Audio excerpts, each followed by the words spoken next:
Okay, Debert, I'm trying to get our screen back.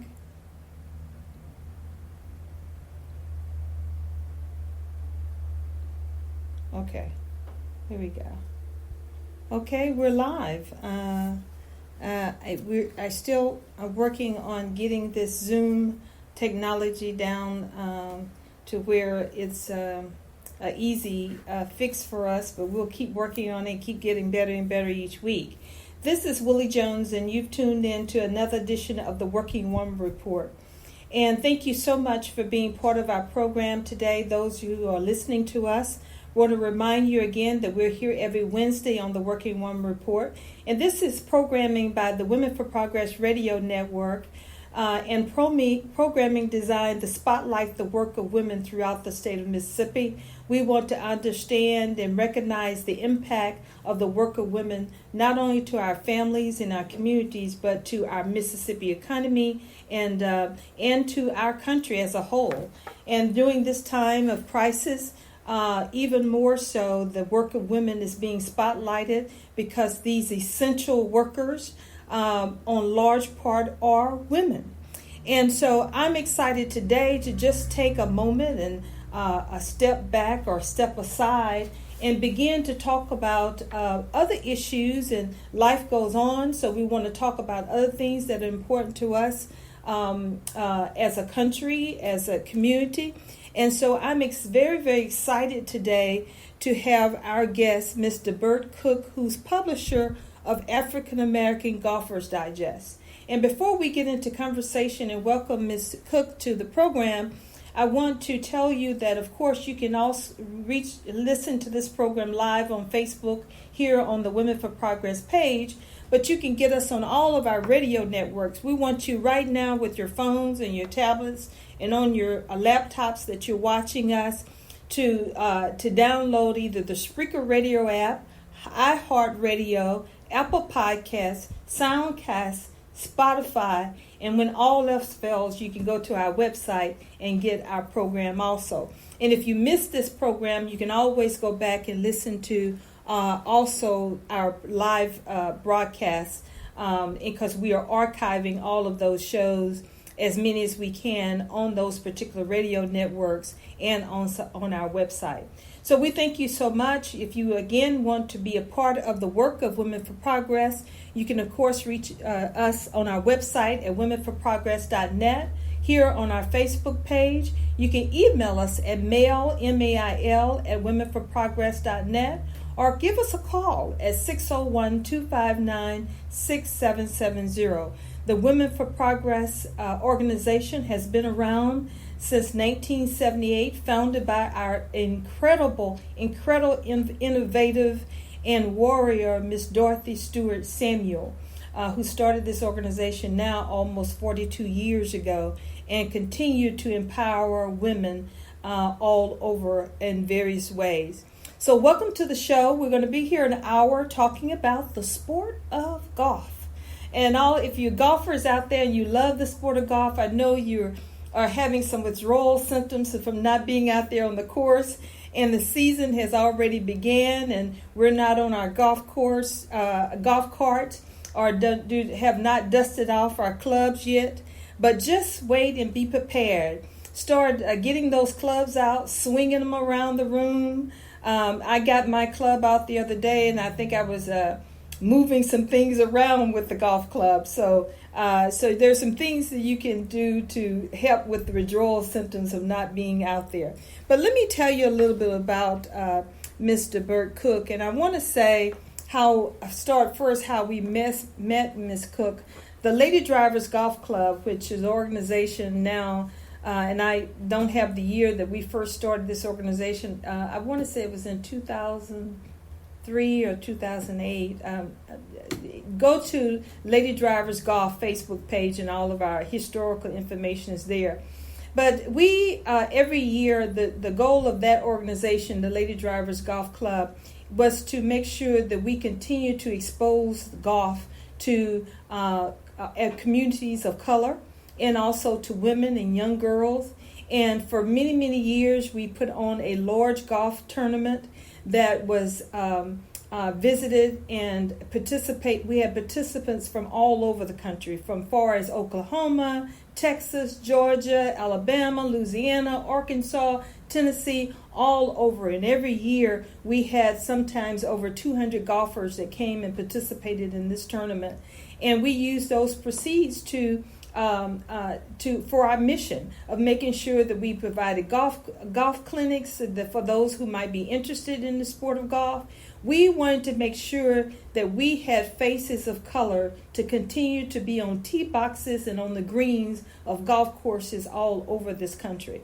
And we know that there's a lot of opportunities in the sport of golf, so that was our goal. The golf club is still in existence. It's not as active as it once was, but we want to continue to change that as we move forward. One of the things with like many organizations, a lot of us women who are playing golf, I think one of our failure was to make sure that we brought along young women to continue this legacy and make sure that we continually to be able to utilize the sport of golf. When I started playing golf now, over 20-something years ago, there were not many women of color not only on the golf course, but even on the LPGA tournament tour. So there was not a lot of our faces. So when we reached out to this particular incredible woman, Ms. Debert Cook, who had this incredible magazine, who was doing this thing in a big way and making sure that she spotlight the golfers and what golf clubs were doing and women in golf, she said yes to us. And she came and visited our tournament. It turned out to be one of our biggest tournaments over the years, and we developed a relationship with her and stayed friends with her, and she continued to support not only women in the sport of golf here in the state of Mississippi, but our organization. She made sure that our tournaments were broadcast and our information was shared, and she just became a wonderful friend. So I am so glad to have her back with us this morning. And I want to tell you a little bit about her. As I stated, she has published the African American Golfers Digest. She's been president and CEO of Event Planners Plus, and she'll tell us a little bit about that. And this organization is headquartered in New York City. Ms. Cook is a media expert and launched the African American Golfers Digest as a nationally distributed print publication in March of 2003. Focusing on news, information, and activities in the soulful world of golf. Headquartered in Manhattan in New York City's financial district, the magazine has been PGA of America diverse supplier since January of 2009. Ms. Cook is the first black woman to wholly own a black-focused golf magazine in the USA and prides herself in providing balanced editorials that showcases in print and digital formats the individual and collective efforts of black Americans playing and enjoying both leisure and competitive golf, the sport of a lifetime. Welcome, Debert, to our programming. Thank you, Willie. Thank you very much. I'm pleased to be here. Thank you so much for being part of this program today by Zoom. And of course, you're in the mix of it there in New York, and you all, and I could tell, I was just saying when I saw you again, it's been several years, you look so youthful. So things are going well for you, and things seem to be coming around the bend for the city of New York. Yeah, thank you so much. We've been through a lot since I've launched the publication 17 years ago. Mm-hmm. We've been through 9/11, Hurricane Sandy, and now the coronavirus. Mm-hmm. It's like, oh my God, just let me get out of here alive, God, please. Yeah. But I love New York. It's a very great epicenter to be in. We have our good and our bad. And I think it's been the perfect location for the golf publication because it's helped us to reach a lot of people that we wouldn't normally have access to just because of the tremendous networking ability that's in New York City. Well, before we delve into how you got into this industry, I want to say that your magazine and the work that you've done has been phenomenal to making sure that people of color not only we're educated on the sport of golf and its opportunities and benefits, but spotlighting what we do, keeping the excitement within our communities about the sport of golf.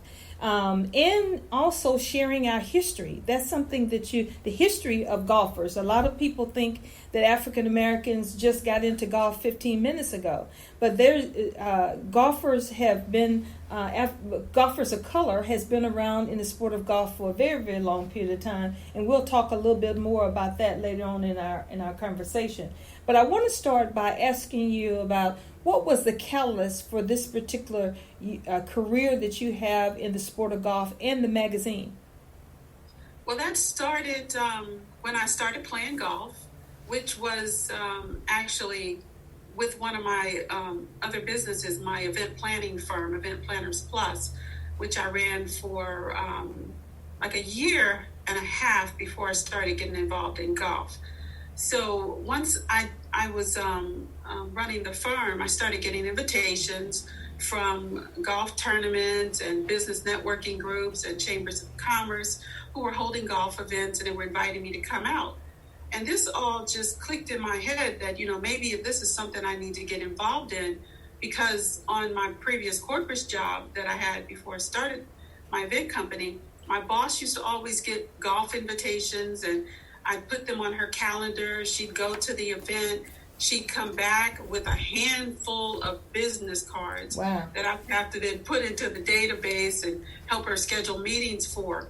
And I recalled that, and I said, well, I remember when I was in corporate how my boss used to use these golf events to grow her segment of the department. So I registered for the golf event. It was in Las Vegas. It was being held by hosted by my event planning organization that I was a member of, the Corporate Meeting Planners.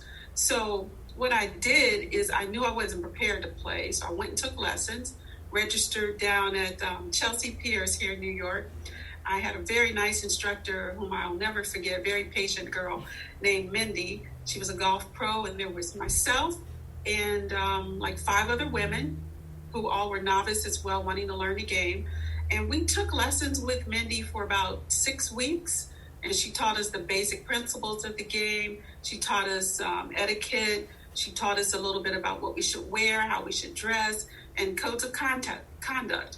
From that, I felt I was secure enough to go out and get some clubs that she recommended, which was at Sears. I went and got my first set of clubs at Sears, and then took those clubs with me to Las Vegas and played in my very first golf tournament. Mm-hmm. And true enough, I had a wonderful time. Mm-hmm. I learned a lot about people, met some nice folks, and brought back with me to the office a stack full of business cards. Mm.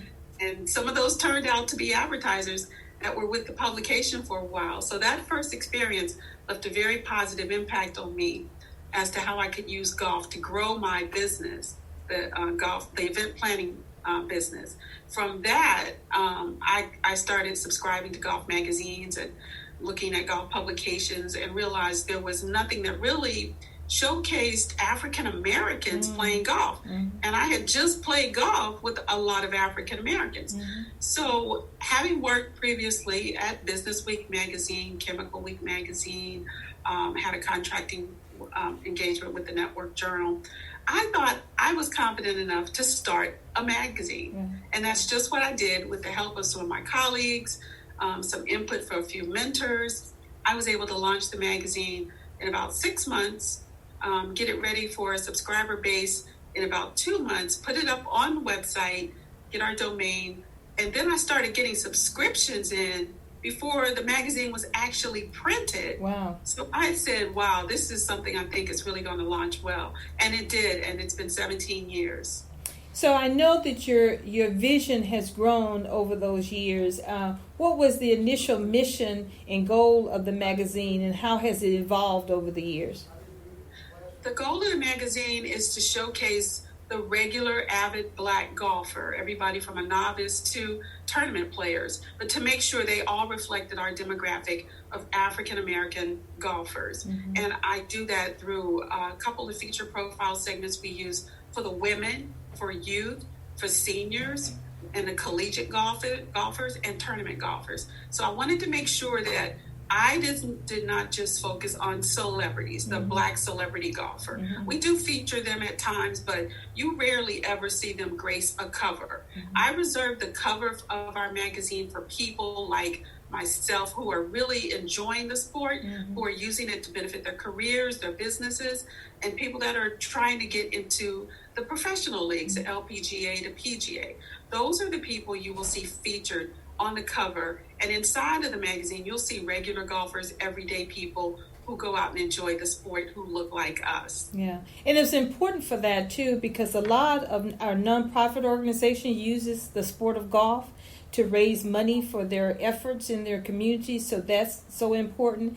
And then, as you stated, those budding golfers who are trying to get on the PGA or LPGA, it's important for them to have that exposure, because many of them rely on the support of communities to support their efforts. It takes a lot of money. They don't have the big corporate deals to fund their travel, to fund a lot of their training, a lot of the entry fees that they need to play certain tournaments in order to get to the big leagues. So they rely on people like you and I to contribute our $25 or $100 or $1,000, or our local businesses, local African American businesses who support some of these budding golfers that are looking to become professionals. So your magazine gave exposure and gave support to such a broad base of our community, from organizations that empower their own communities, and for those who are looking to use this as an opportunity to build their career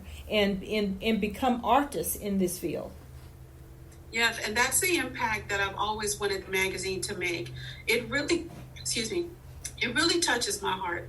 When I get a letter or an email from either a student golfer who says, I attached the article to my application for college, and it was commented on when I got my letter of acceptance back, from parents who tell me that their children have been really inspired because of the feature that we did on them. Those type of letters really touch me, and it lets me know, all the effort, all the hard work, all the challenges that we face as an independently owned publication, how that really is helping to make a difference in the lives of youth and people that are trying to use golf to propel themselves to another level. And let's talk a little bit about the sport itself.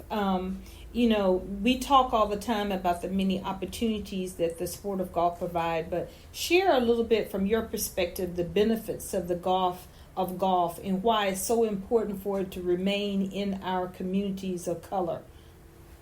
It's important because not like all the other sports, basketball, baseball, soccer, it's not an easy game to get into. You've got the equipment issue, the cost of the equipment. You have the transportation issue, getting to a golf course that could be several miles away from an inner city destination. So there are a lot of challenges with golf. But it's important that young people and those who are looking to advance their careers especially are exposed to the game. Some are exposed in high school. They'll play on a high school team or collegiate team.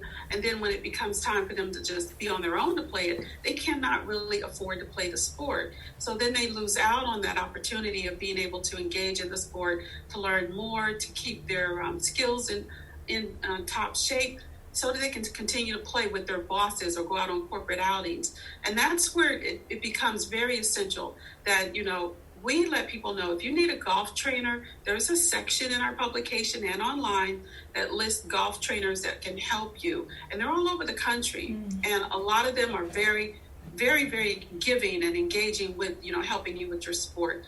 So if anyone needs to outreach or need to help someone, they need help themselves with a trainer, I have that resource available online where they can reach out to some trainers and help them with their golf skills.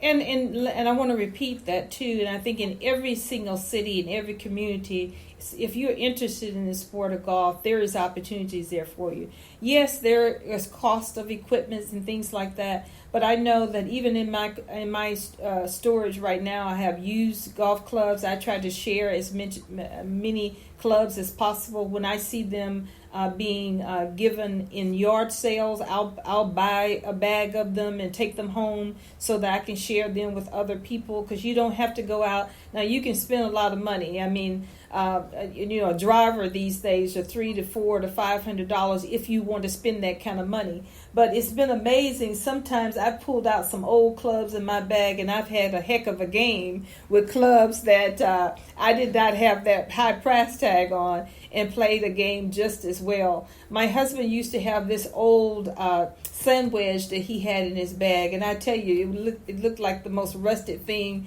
that you ever wanted to see. You wouldn't dare have it out there on the golf course. But he took that out to the golf course all the time, and man, did it have a sweet spot. He would put it up there on that green every single time. And it was, and golf is about confidence. You have that pet club that you just know, you don't even have to think about it. You pull it out of the bag and then boom, it does what it does, And so it's an exciting sport of golf.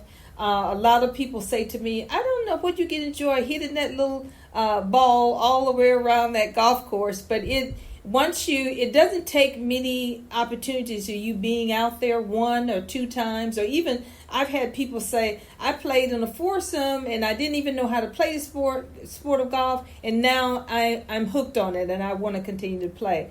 So even though that a lot of things have changed, and that's what I want to talk about next, there's been a lot of environmental impacts to the sport of golf. And it doesn't have anything to do with the African American community, sport golf as a whole. Back in 2008, when we had the financial crisis, a lot of the major players with equipment, etc., went out of business, or either a lot of the golf shops closed. A lot of changed. Even in the corporate world, it impacted the sport of golf as a whole. And a lot of changes happen. And then, of course, I want to start by one of the biggest impacts, a person of color who was, I don't even know what the term is. He was, let's use one of the words that we've been using lately, essential. He was essential to the sport of golf, and that's Tiger Woods. I get chills now, and my heart gets to jumping even just to think about his name now, because I got an opportunity over the years to watch him up close and personal. And it was one of the most amazing experiences as a golfer that I got to witness. And he was just as incredible as all the stories tell, all the news articles, what you see on TV. He was just as big as life and so talented and amazing during those years of golf. He transformed golf not just for people of color, but for all levels, children, women, older people, people from other countries. He transformed the sport of golf. So let's talk about that impact, not only his success and his transformation of golf, but where he is now and how that has changed the sport of golf and how we know it. Yeah, that's true. Mm-hmm. His impact on golf is undisputable, for sure. He's helped raise the revenue levels, which is very important to all the golf organizations, the PGA Tour, the Golf Channel. All of them are happy when he plays. Yeah. All the players are happy when he plays. Their salaries have all gone up.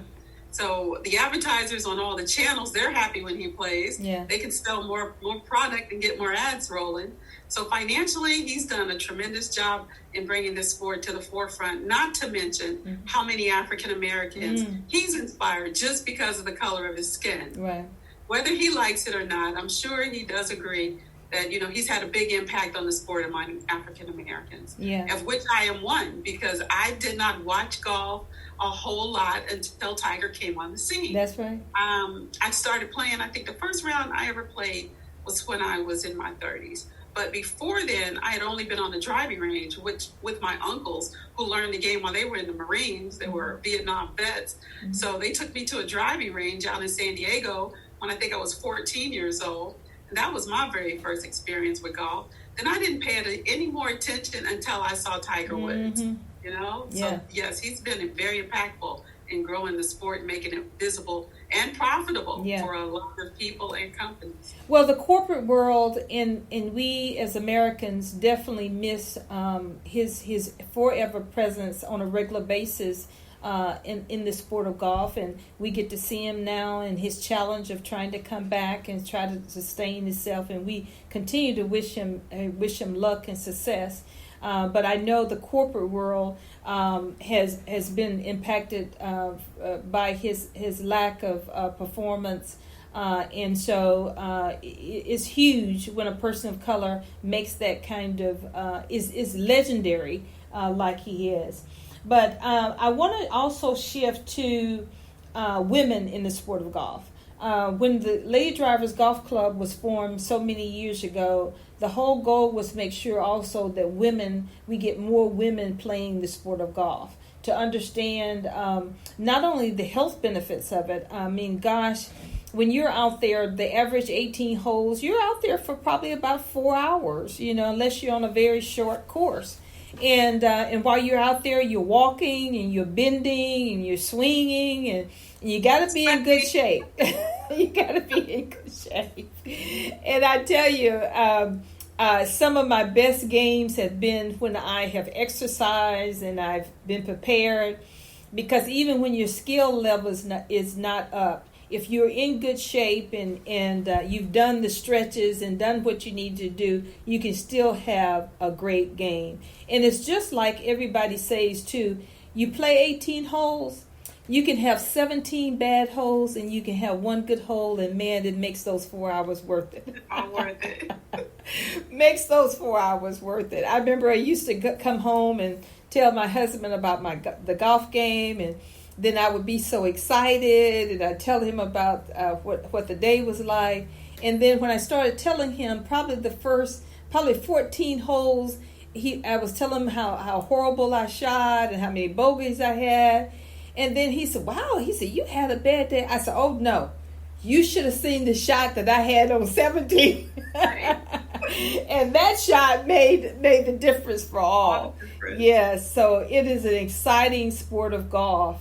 And I want women to know, even right now, that if you're interested in playing the sport of golf, you want over the next few months, when we begin to get back out again and be able to find activities that we can engage and be part of again, I want women to begin to look at the sport of golf. If you haven't, this is a great time to do it. Equipment prices are now dropping. There's a lot of opportunities even here in the Jackson metro area. There's a lot of opportunities for you to get into a clinic or either get some one-on-one lessons with people for very, very low cost. And even some professionals here, or amateur professionals here, will even train you for free. So there's no reason for you not to get in the sport of golf. If you need, and the women that are listening right now, if you're interested, don't worry about equipment. We can get equipment to you. I want to give you the information again for Women for Progress. Our website at womenforprogress.net. Reach us at mail, MAIL, at womenforprogress.net, or give us a call at 601-259-6770. And also the Lady Drivers Golf Club, even though we're still not playing, we don't have the annual tournament, and we're not playing on a larger scale as we used to, we're still doing clinics whenever we can. And we will be doing another clinic this year, and that clinic is usually free and open to the public, for both men and women and young children. So right now, we don't have a date scheduled for it yet, but right now just email us or text us and put your name and cell number and email address on the list, so that when we get that scheduled later on in the year, then you will be able to get connected. The other reason you need to reach out to us on the sport of golf is we still have our website, our Facebook page, and our website, the LadyDriversGolfClub.com, and the Lady Drivers Golf Club Facebook page. And we're going to continue to educate you and send you links of information so you can keep abreast of all the news and things that are happening in the sport of golf, and how you can get connected with not only learning the sport of golf and what's going on in national, but there's a lot of women golf clubs all over our general area here in the South. There's golf clubs with women from Alabama, Arkansas, Louisiana, Tennessee. And so if you want to connect with other women that are playing the sport of golf, we want you to connect with us and give us your information. We'll make sure that you get connected. And even when you're traveling to other places, we can give you contacts of women like Miss Debert Cook. If you're in New York and you want to play with some group of women there's some incredible golf clubs. I see them all the time that are doing things there. And one thing my husband and I used to do all the time is whenever we traveled, whether we were driving or flying, we took our golf clubs with us. And that gave us an opportunity when we got a break from a business meeting or from our vacation or whatever, we made sure that we included the sport of golf. And if we didn't play anything but 9 holes, we made sure that we did that, and it was always wonderful. And I want to say, too, to the husbands and wives out there, sport of golf is one activity. If you want to bond with your spouse or your significant other, it is a great sport to do that. Because when you and her or she and you are out there on that course, you two together have that quality, quiet time away from the children, away from your businesses, and you together can talk on the golf course, talk on the golf court, and really have an amazing bonding time together. So if couples are looking for something to do together, I want you to consider the sport of golf, because it's definitely that. Would you say, Debert? 100%. Mm-hmm. Yes. Yeah. And golf is live and well in New York also. I hear about a lot of women golf clubs that are all over the state of New York. Yeah, between New York and New Jersey, quite a few of them. We've even got a few indoor simulators companies now opening up in Brooklyn and Harlem. So there's great opportunity to play here, indoors and out. Now in Georgia, I think my senior moment is happening here, but in Georgia, Top Golf is in Georgia and in several other states today. Is there a Top Golf in New York? There's one in New Jersey. Okay, yeah. And that is the most amazing facility. The last time we were in Georgia, and I took 2 of my grandboys with me, and we went, and they had a fabulous time. Yes, it is. It is. There's a lot of controversy behind the Top Golf, though. Yeah. A lot of people say it's not real golf. It's not the true experience of golf. But what it is doing, it's attracting a lot of young people to the game. And hopefully those people who go to Top Golf, if they've not come out to a golf course, it will inspire them to extend that experience and come out to a golf course. Yeah, and what I see when I go there, too, is I see diverse families. I see grandparents there with the children. I see grandparents and the husband and wife and all the children there together. So I just see it as a great opportunity to expose the golf to families as a whole. There's now a lot of other stuff going on, a lot of good food there and stuff like that. But I as a golfer, I'm not offended by it. I think when you swing that club, I know when my grandsons, I gave me an opportunity to explain to them the different golf clubs and which one they should use, the iron versus the drivers. So I think it was a great learning experience for them. And so I enjoy it, and I try when I take my grandkids or my kids with me. We try to make sure that we really partake of everything that is there. Now, what is the status of golf right now, Debert? How is the status of people of color on golf courses? Have we backtracked? Do we need to do more work? Where are we in the sport of golf? And we're all over the place. Mm-hmm. There is a lot of work to be done. Mm-hmm. Black people are still attracted to the game. The number's not as high as we wish they were. I think there's right now 1.5 to 2 million black people playing golf. There's, I believe, 5 million women. That's all women playing golf. But when it comes to the black demographic, there are some challenges that we spoke about earlier. The cost, the transportation, the equipment.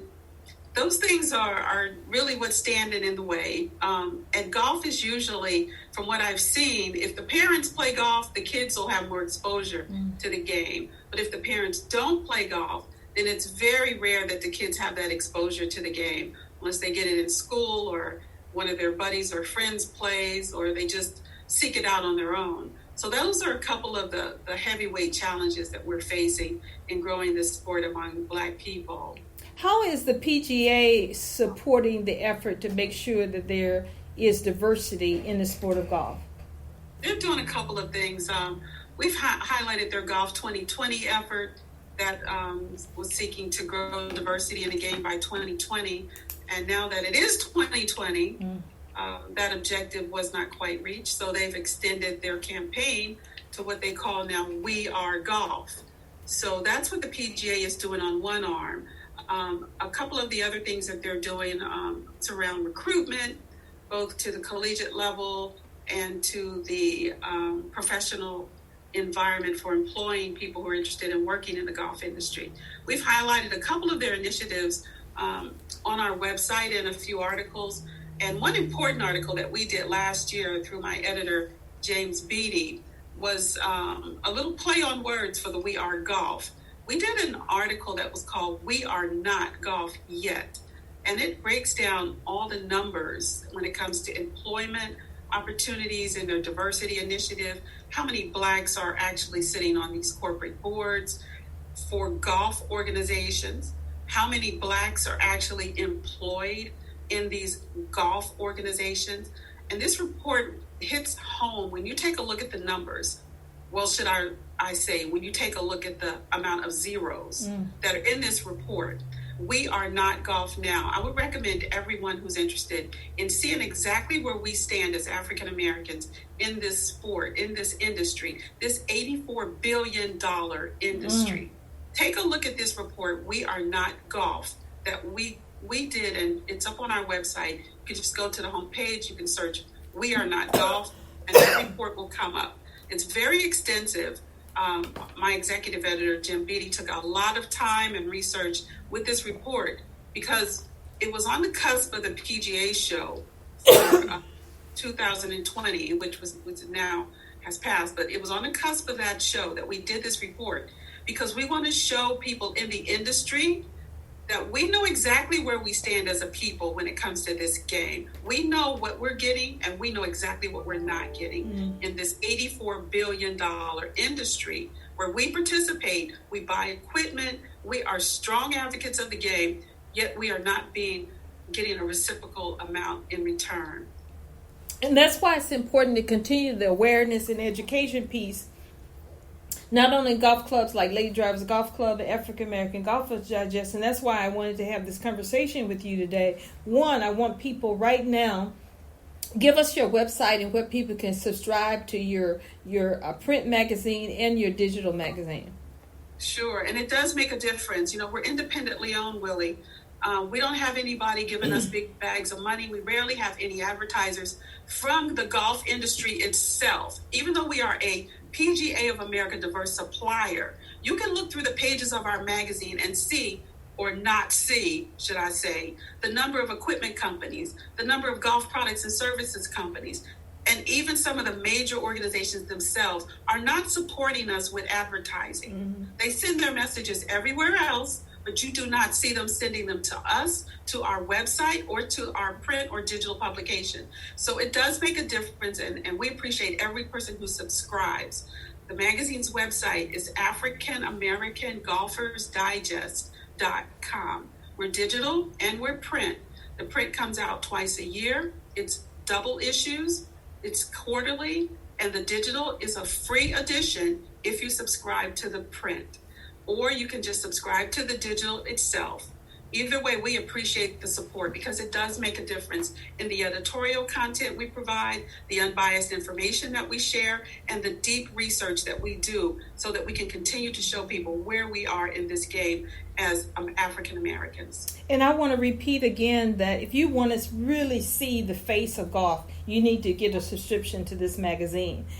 You have golfers from all over this country, from Florida to Louisiana, New York, Oklahoma, all over this country are being, their stories are being shared. A lot of your aspiring golfers, young people who are just dynamic in the sport of golf, is highlighted in this particular magazine. So I want everybody at the sound of my voice to go to AfricanAmericanGolfersDigest.com, AfricanAmericanGolfersDigest.com, and purchase a subscription not only for yourself, but for your neighbor. Okay, so we want you to subscribe for yourself and subscribe for your neighbor and get a copy for your children. This is a great opportunity for them to be able to read through the magazine and see folks that looks just like them.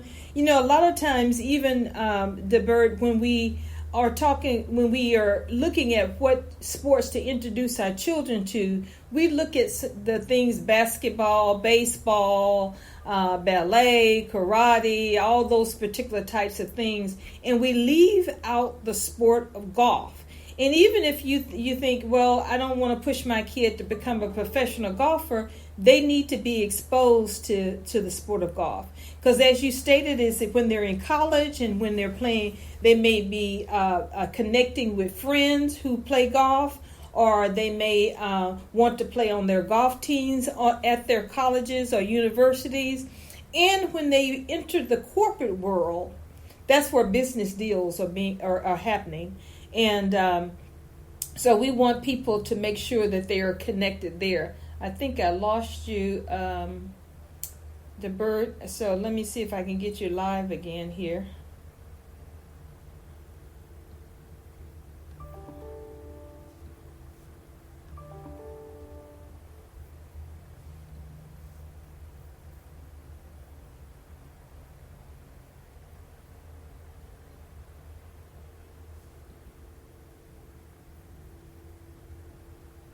Okay, I think I lost Debert.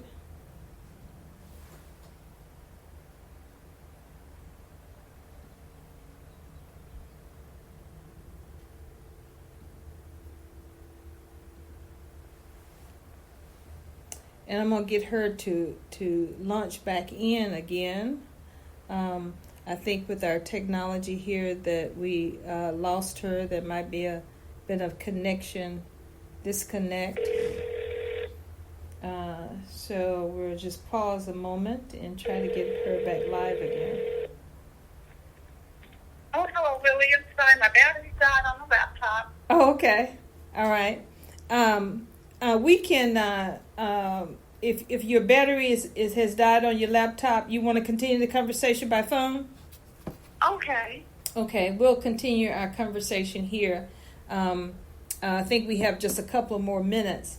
Again, I want to say to our audience that is listening, this is the Working Woman Report, and we're here every Wednesday talking to women from all over the state of Mississippi and beyond about the work of women and its impact of that work on our economy, our communities. And today we've been talking with Ms. Debert Cook, who's publisher of AfricanAmericanGolfersDigest.com.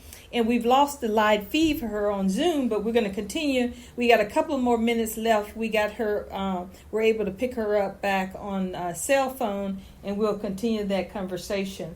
Again, I want to, if you missed this conversation and you want to share it with others, please do so. We want you to like our Facebook page also. Go to our radio networks at SpreakerRadio.com, iHeartRadio, Spotify, Apple Podcasts, SoundCloud, and you can get our recording there also and listening to our audio recording there. And we'll continue to share this conversation through Facebook also. But please go to AfricanAmericanGolfersDigest.com and subscribe to the magazine. If you subscribe to the magazine, the digital edition will be included with it. And we want to continue to educate our community on the sport of golf. And right now there's a program called We Are Golf that PGA is using to help include diversity in the sport of golf. Is that correct, Debert? Yeah, that is correct. And they've got our editor, Jim Beatty, as part of the executive board. So they're trying to make a difference and make golf more inclusive for African Americans, and they've rolled out this program that followed their Golf 2020 program initiative. And is there a link on your website also regarding any opportunities or benefits that are available that the PGA is doing with this campaign, We Are Golf? Yes, there are. In the search bar, when you're on our website, just put in the words We Are Golf, and you'll see a couple of the articles that we've provided with information on their campaign. Okay. And again, I want you to reach out to us at mail@womenforprogress.net. Our email is mail, at womenforprogress.net, or text us your name, email address at 601-259-6770, and we'll share you with not only the link for you to subscribe to the magazine, but also some other links where you can connect to learn the sport of golf, to sign up for clinics, and engage yourself in your community and your neighbors and friends in the sport of golf, because we want to keep it live. We want to make sure that there's people of color on tee boxes and greens all over this country, and specifically in the state of Mississippi. We've been talking today again with Ms. Debert Cook, who's publisher, the first African American woman who has published African American Golf magazine in these United States. And we are so excited to have her today. And this magazine was launched in 2003. Is that correct, Debert? That's correct. 17 years ago, Willie. Okay. And to wrap up our conversation today, Debert, I want you to share specifically with women, but even all the community that are listening to us, what you would like for them to walk away and know about the sport of golf, and how we need to make sure that we engage moving forward. Well, for women in these United States, golf is a great game to enjoy. If you don't know how to play, just seek out someone at a golf course to help you find a golf pro that can get you started with training. And also seek out all the many African American women golf groups who would welcome you with open arms to come and share this wonderful experience that you can play for a lifetime, ladies. This game does not conform to any special body type. You can play this sport for a lifetime. It's a health benefit that you can realize immediately, and you'll meet a lot of good friends and people that you can share the rest of your life experiences with through golf.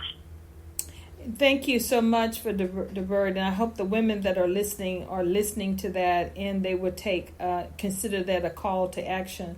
And I want to end up our conversation also about when we talk about the sport of golf and how long African Americans have been around the game. And there's some amazing books out there. I want those of you, while you're at home and you're on the internet, search African Americans in the sport of golf. African Americans in the sport of golf. Of course, you can get a lot of the history of the sport of golf at AfricanAmericanGolfersDigest.com. But if you'll Google that, African Americans in the sport of golf, you'll see that there have been milestones and innovation by African Americans in this sport for a very long period of time. In Texas, I think the golf course is called Clearview. It's a historic golf course that was built by an African American. That's in Ohio. Ohio. Yeah, Clearview Golf Course, run by the owner LPGA, Renee Powell, and her family. Her father started that course in 1939. And tell us a little bit about Renee Powell, because she continues to be very impactful in this sport also. Yeah, after Althea Gibson, Renee was the next African American woman to play on the LPGA tour. She and I had a great time touring Kenya, playing some of the courses there several years ago. And she's continuing to run her Clearview Golf Course. That's a historic landmark course in Ohio, right there in East Canton, that her father built, Mr. William Powell, back in 1949. I want to say 1949. Mm-hmm. So that course is a wonderful course, and we have it listed on our African American Golf Trail, where we urge people to go and play all of the African American owned courses that are in the United States. I think there are about 5 of them now. And we have that listing on our website under African American owned and operated golf courses. And she's also got a book out that we've got in our bookshelf section on the website, where we list a lot of the African American golf books So those two resources are available just by going to our website. You can find out more about Renee Powell and her beautiful Clearview Golf Course. Yes, and even in New Orleans, Bartholomew Golf Course, if you're ever in New Orleans and you're taking your vacation down there, that's another historic golf course that continues to be vibrant. It's a very wonderful course to play also. I played there a couple of years ago, and it's still vibrant. They made some additions, some repairs to it and some upgrades to it, and it still remains in the New Orleans community. So all of these things, while we're off of our regular grind of work and all school and all those things, these are the opportunities for us to educate ourselves in these types of sports where African Americans remain to be part of and vibrant and have a very historical reference to. Also, as we talk about golf courses, Miss Carrie Jones, I think you had an opportunity, Debert, to meet her when you were here for our tournament. Carrie Jones is one of our historic legendary figures here in the state of Mississippi. Carrie played back on the tour before it became even named LPGA, along with Renee Powell and Althea Gibson. So she is somebody we continue to revere and lift up. She has been a beam of light for us golfers and potential golfers here. And not only is she an amazing golfer and still at this point in her life, but she was also a phenomenal woman. She was a phenomenal woman. I can remember when we were budding golfers in Lady Drivers Golf Club, she made sure she spent time with us. She really made sure that we had a commitment to excellence in our golf games, and she made sure that she taught us the skills and etiquette, and she also motivated and inspired us and loved on us. So we really, really love Miss Carrie Jones. If you go to our website, our Facebook page, Lady Drivers Golf, you can find more information about Miss Carrie Jones, or you can Google her. And we've also tried to put information up on her and what she has done and accomplished. And because of our relationship with you, Ms. Debert Cook, I don't know if you knew this, but Dr. Johnson, and I can't think of her first name right now, but I'll share that information. She wrote 2 books before she passed away. And she spotlighted us, the Lady Drivers Golf Club, and Miss Carrie Jones in those books. So we'll share that information. We were very pleased with that because your relationship with us led to our relationship with her.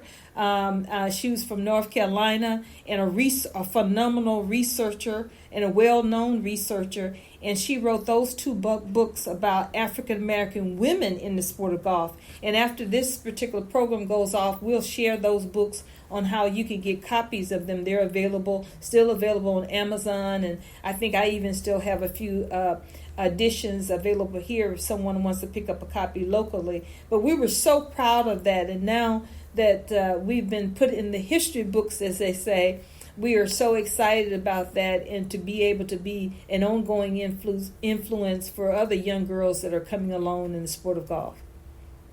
Yeah, that's fantastic. Yeah, Michaela Jones, we lost her a few years ago. Michaela Johnson. Yes. That wrote those 2 books, the African American Woman Golfer being one of them. She was a phenomenal historian and researcher. Yeah, we lost her several years ago. Good friend of mine. Yeah. I can remember when she met Carrie Jones for the first time. She had heard about Carrie and, of course, wrote about Carrie in her book. But when she met her for the first time, she was, as you stated, a legendary historian herself, but she had tears in her eyes. It was one of the most moving experiences that I had ever been a part of. And she was so moved because she had the opportunity to put her hands on this historic figure that that was part of her work for so many years, because it was a passion of hers to make sure that people understood how long African American women had been in the sport of golf and had been around their contributions to the sport of golf. So we'll never forget that. She was just a phenomenal woman to us, and want to continue to lift her up, and we'll continue to share information on her also. Well, Debert, this has been a wonderful conversation. I'm so glad we got a chance to connect again. We look forward to my next visit to New York. I'll make sure that I'll ring you in, and maybe we'll get a chance to go out and play 9 holes of golf. Okay, please do. It's been a pleasure. Well, we'll continue to keep our eyes on African American Golfers Digest, and we'll continue to ask our viewers and our supporters and our constituents to make sure that they subscribe to this magazine and support this magazine in whatever way that they can. And the biggest way to do that is, of course, for them to subscribe to this magazine and be part of that. And also, I know that you continually, the golf tournaments that are around the country, golf tournaments from communities of color who want their information shared, they can email that information continually to you. Is that correct?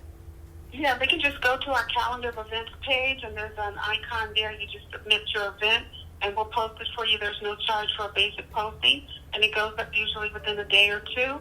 And we welcome everybody to go to that link on our website, right on the calendar page, and submit their golf tournament information.